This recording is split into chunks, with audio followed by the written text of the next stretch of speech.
Okay, welcome everybody to our Child and Adult Care Food Program Thinking Thursdays webinar. Um, Hopefully you're enjoying this fall-like weather on this Thursday right before Memorial Day weekend. I'm ready for warmer weather. I don't know about you all. Throughout the presentation, I'm going to refer to the Child and Adult Care Food Program as CACFP. Just a heads up on that. So you might be wondering who I am. I'm Christy Hegner. I'm the interim CACFP consultant. I know many of you have been used to Melissa giving presentations. She's now the manager of CACFP in our department. And I'm happy to step in and fill her shoes in the interim at the very least. We do have several staff members on this presentation, so they will be assisting me as well with questions. So everyone's participants are muted during this presentation. And if you look at the bottom of the presentation screen, you'll see a chat box and a Q&A box. So for any questions you have throughout the presentation, please add them to the Q&A section, not the chat box. Therefore, staff can see the questions easily and answer your questions throughout the presentation. If at the end we don't have time to complete or answer all the questions, we will definitely follow up with you via email. So to let you know, this presentation is being recorded and it will be posted on our website under trainings, along with the PowerPoint slides and notes for your reference later. You can also go to our website there, the link provided, and you will see previous Thinking Thursdays as well. Training certificates will also be sent to you for those that attend the duration of the presentation today. And for future planning, our upcoming next month's Thinking Thursday is going to be June 26th. And that is going to be on Nexus changes to the application, as well as time for questions. So Kelly, who is volunteered to help, one of our analysts is going to present that day and be available for questions. So thank you, Kelly. Okay, let's get started on the topic. Today's topic is added sugars in breakfast cereals and yogurt, and it's the result of the USDA's final rule that's consistent with the 2020 to 2025 dietary guidelines for Americans. And this presentation is adapted from USDA's presentations slide deck, combining breakfast cereals and yogurt. So the changes we're talking about today include changing from total sugars to added sugars based on dietary guideline recommendations, and the fact that nutrition labels now have added sugars added to them, so we can easily find them. So this change represents a different way to measure sugar in CACFP. Now, right now, breakfast cereals and the majority of yogurts that you're able to serve when it was total sugars will also, most of them meet the added sugar limits. So by October 1st, the deadline, CACFP operators are required to meet the following. Yogurt must contain no more than 12 grams of added sugar per 6 ounces, and breakfast cereals must contain no more than 6 grams of added sugars per dry ounce. The total current sugar limits for breakfast and cereals will remain in place through September 30th. However, you may choose to implement these earlier, as we know many are doing. I'd also like to point out that earlier this year, USDA published a final rule updating nutrition requirements for food packaging for women, infants, and children program, also known as WIC. So thankfully, those limits align with ours. Which means CACFP operators may continue to use our state's updated WIC list to help identify allowable breakfast cereals and now yogurts to meet the updated added sugar limits. And I'm going to pause for a moment because I need to allow someone some help to become a host. And I believe One moment, please. Yeah, Christy, make Candace and I host. Well, we're still not able to use the chat. So I changed the chat to accessible to everyone. Yeah. Let's see if I'm not exactly sure how to use this. This is my first time using Zoom on my own. Do you know a quick way to do that? I was trying to do it in the background, but I'm not able to do it yet. So Trying to see how that is. Let's see. One moment, everybody. Thanks for your patience.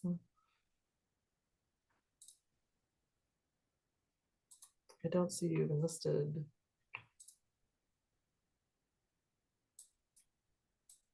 Is that so you can respond? yeah, and also so she can put the links in. Here we go. Make co-host. Okay, I'm figuring out. Technology is fun. Okay, I You're think we should doing be set fine. now. Yep, it worked. Thank you. Great. Sure. Okay. So as a note, if you're a SFA, so a school food authority, the deadline for this added sugar is July 1st. So it's a little sooner than our CACFP rules, but we know a lot of schools and CACFP operators are already working on implementing these changes, which is great. We're happy to see it. Okay, so why do we care about added sugar? Just a brief background. Diets higher in added sugar are linked to several health issues that you can see listed on this slide. So consuming too much sugar, added sugar specifically, can lead to health problems like unhealthy weight gain, heart disease, increased risk of type 2 diabetes, as well as liver problems, and several more. So it is important health-wise. So what's the difference between sugars? There's two types of sugars. Naturally occurring and added sugars. Total sugars are equal to the amount of naturally occurring plus the amount of added sugar in foods. Naturally occurring sugars are part of food that is found in nature, such as fruit from a tree or milk from a cow. In contrast, added sugars are those added during food processing or preparation. They provide calories, but little to no vitamins and minerals.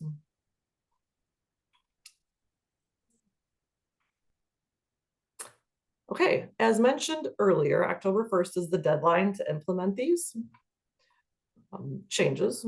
We're going to first talk about yogurt. So you can find yogurts that meet the added sugar limits using Team Nutrition's Choose Yogurt that is lower in added sugars worksheet, which you can see up on the slide.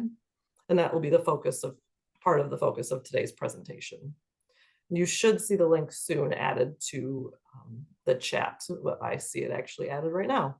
So you may want to open it if you're able to and reference it throughout our presentation, then you could have it obviously useful in the future. The backside of this page 2 of the worksheet, you'll find common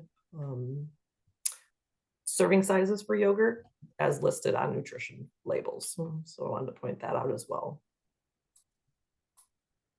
So let's get started. We're going to go through some practice examples to help you easily determine if yogurt that you purchase will meet the added sugar limits. First step is you look at the nutrition facts label and find the serving size, which is pointed out in the blue rectangle. Most of the time, it's either serving sizes are either labeled as in ounces or in grams. Many times yogurt is listed as both. Sometimes the label will only say one container, and then you have to look at the front of the package for the weight, which is usually located at the bottom of the front of the package. So let's practice this just for looking at nutrition labels. What is the serving size of this yogurt? 4 ounces, 6 ounces, 8 ounces, or 130? We kind of helped you out here because it's listed in blue rectangle, if you see that at the top. So it is 6 ounces. Now we're going to go to the second step, which is added sugar. You'll see towards the bottom, A couple steps below total carbohydrates, you'll see added sugar. So how much is in this yogurt? 4 grams, 10, 21, or 40 grams? 10 is the correct answer. I wanted to point out right above that is total sugars. So that is one that some people get confused with added sugars. So be sure when you're looking at nutrition facts labels, you see the added sugar line. So now we're going to look at this chart. We'll look at the serving size and then go across the row for added sugar column. So you'll see it's labeled listed. It gives you both grams and ounces to help you out when you're looking for the correct amount. So we know from step 1 that the serving size of the yogurt is 6 ounces, which is circled here. We'll need this for the step 4. So this step 4, the last one, is you look at 6 ounces of yogurt, which is circled in the chart, and then you go to the right. And for this yogurt, the number is 12 grams, which means the amount of added sugar in the 6 ounces of yogurt needs to be 12 grams or less to meet the added sugar limit. So let's see if ours does. Remember from step 2, shown in the nutrition facts label here, it was 10 grams of added sugar in this yogurt. So with that, does this yogurt meet the added sugar limits? And it does, by indicating it's less than 12 grams of added sugar, because we see that it's 10, which I believe. Yeah. And then we have one more example for yogurt. If you have this A brand strawberry yogurt, we're going to not highlight it this time. Hopefully you can see that on the screen. Does it meet the 12 grams of added sugar limit per 6 ounces? Here's a little bit closer so you can take a look at it.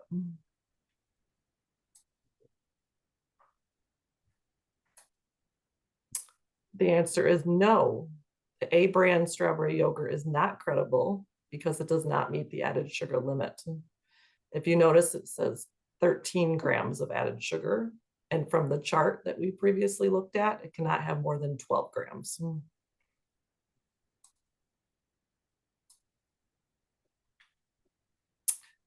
So to figure this out, I already went through the 13 grams, but you can see it highlighted at the bottom. And then with the chart that we previously looked at, for 6 ounces, it could not be more than 12 grams of added sugar. So that's just highlighting what we previously discussed. Now, to help you organize your yogurts that you purchase regularly, the backside of this worksheet, you'll see yogurts to serve in CACFP, and you can add common yogurts that you typically use and purchase and that meet the requirements. However, keep in mind that yogurt formulas change from time to time. So always check the nutrition facts label before serving them to be sure that they're credible.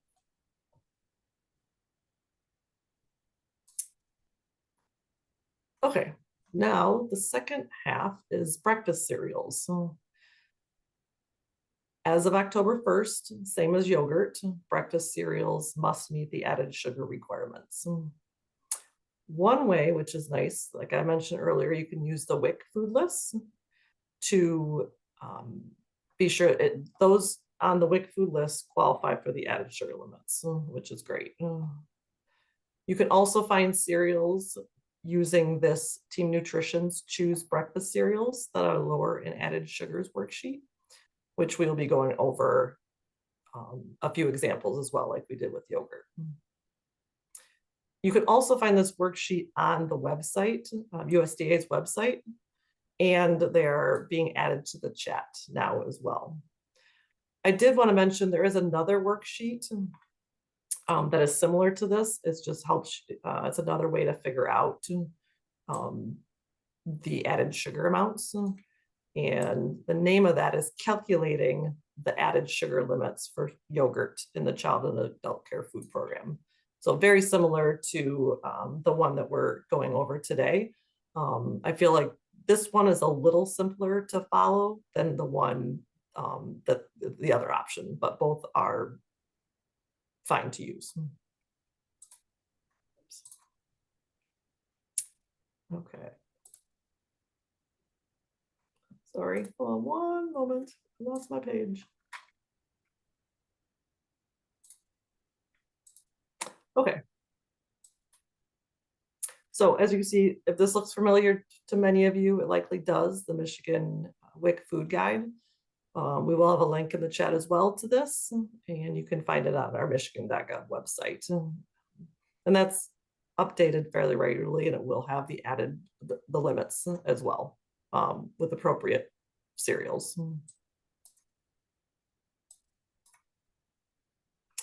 And I wanted to point out in the back of that worksheet on page 2, you'll find this chart, which is a nice chart to have accessible. So you can see the common serving sizes for cereals and then the limits for added sugar. Some examples of cereals that count and that are creditable include Cheerios, Rice Chex, Corn Chex, Life, Rice Krispies, Kix, to name a few.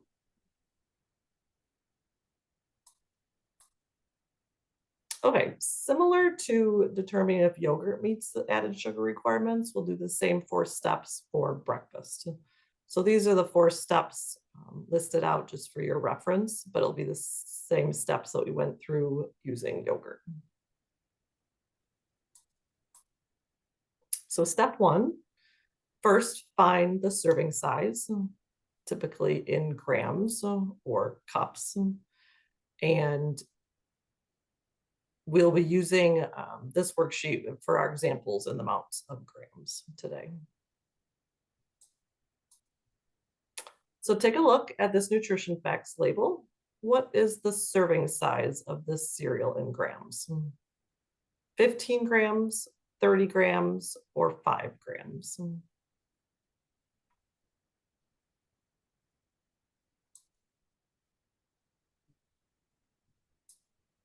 If you chose 30 grams, you are correct. It's also listed as 3/4 of a cup.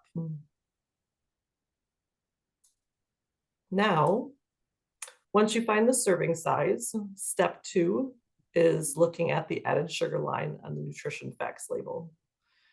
So find the amount of added sugar in 1 serving of this cereal. And we will zoom in here so you can see it a little more clearly. So how much added sugar is in 1 serving of the cereal? Is it 4 grams, 22 grams, or 5 grams?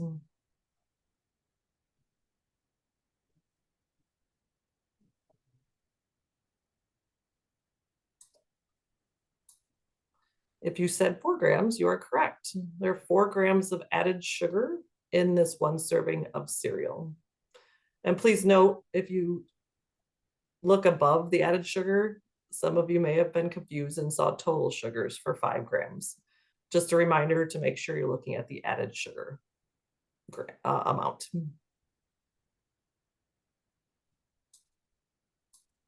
Now we look under the serving size column in this chart and figure out which row it belongs in. So for these, serving sizes are listed as a range.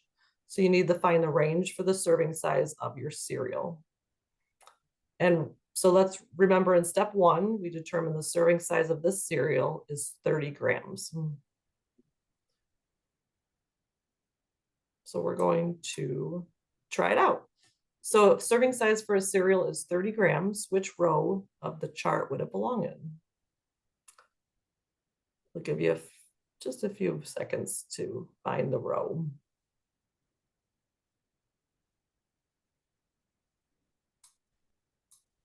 So if you said the 26 to 30 grams range, you are correct. You'll see that in the chart. Now, if we look at the range for the serving size, look to the column to the right of that now.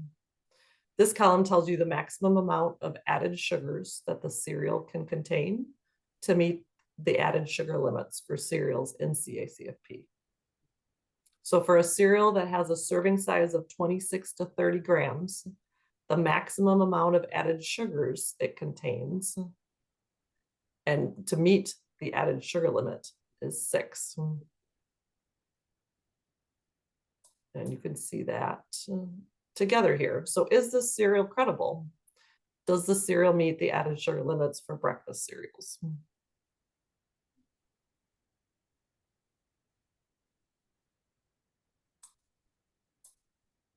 If you would answer yes, you are correct. The cereal is credible, which means it meets the added sugar limits. And this is because if you see in the chart, the maximum amount of added sugar allowed for a 26 to 30 gram serving size is 6 grams.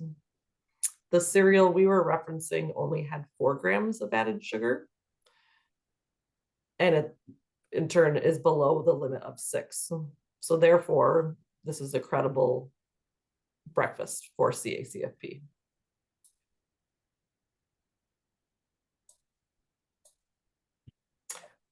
On the back of the worksheet, I wanted to point out, similar to the yogurt worksheet, there's a space where you can write down cereals that you serve that meet the added sugar limits.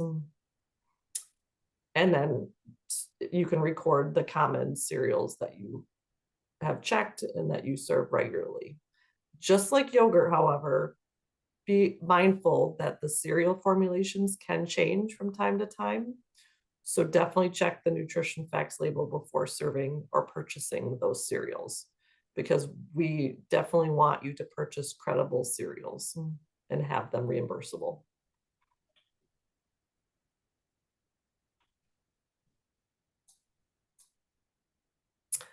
A few things I want to point out to help you remember is one is servings per container. So this would apply for both yogurt and cereals that we've discussed. The first line in the nutrition facts label is servings per container that you can see towards the top. And this shows the total number of servings the entire food package or container contains. Bear in mind that many food packaging may have more than one serving size. So for example, when you look at the servings per container line, this says 2 servings per container in this item. With that said, if you're serving more than one serving at a time, you're also serving more calories, added sugar, and other nutrients. So for example, 1 serving of the 6-ounce yogurt on the left contains 120 calories and 9 grams of added sugar. However, if you serve 2 servings of it, that's double, right? So you're serving 12 ounces of the yogurt, but you're also serving double the calories, 18 grams of sugar.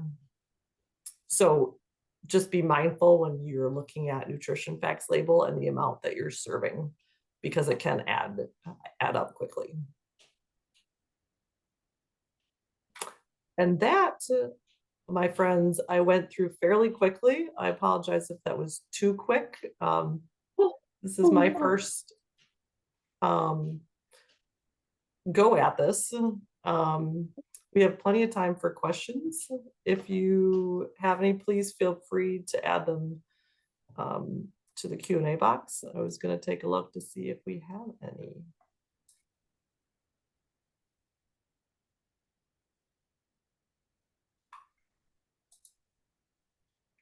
Or if Melissa, you have anything to add or something I missed, please feel free to add.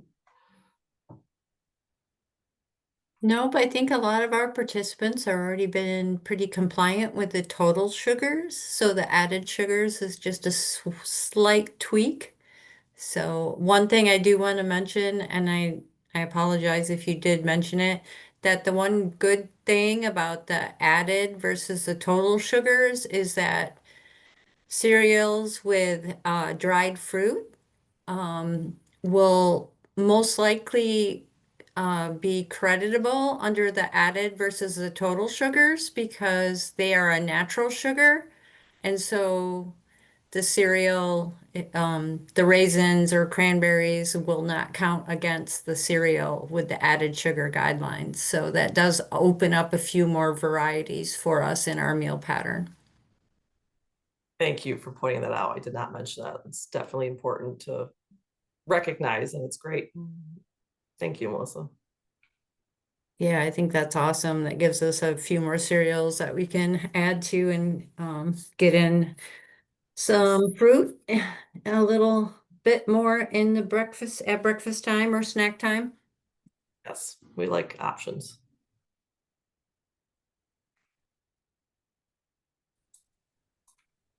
Well, I can wait another minute or two if anyone has any questions. But again, this will be uploaded on our Thinking Thursdays CACFP page for you to reference later.